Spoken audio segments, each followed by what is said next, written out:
आइए जानते हैं समलंब चतुर्भुज यानी कि ट्रेपेजियम और समद्विबाहु समलंब चतुर्भुज यानी कि आइसोसेल्स ट्रेपेजियम में क्या डिफरेंस होता है, क्या फर्क होता है। देखिए सबसे पहले जान लीजिए समलंब चतुर्भुज क्या होता है।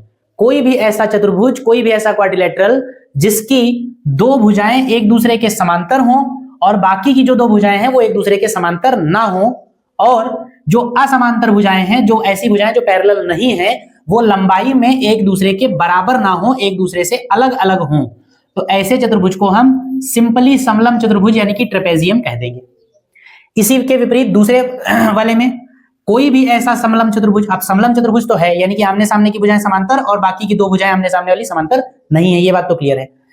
कोई भी ऐसा समलंब चतुर्भुज जिसमें असमांतर भुजाएं जो हैं वो लंबाई में अगर एक दूसरे के बराबर हैं, तो ऐसे समलंब चतुर्भुज को आप समद्विबाहु समलंब चतुर्भुज कह देंगे। ठीक, एक लाइन में अगर समझिए तो कोई भी ऐसा समलंब चतुर्भुज जिसमें असमांतर भुजाएं एक दूसरे के बराबर ना हो वो सामान्य समलंब चतुर्भुज कहा जाएगा।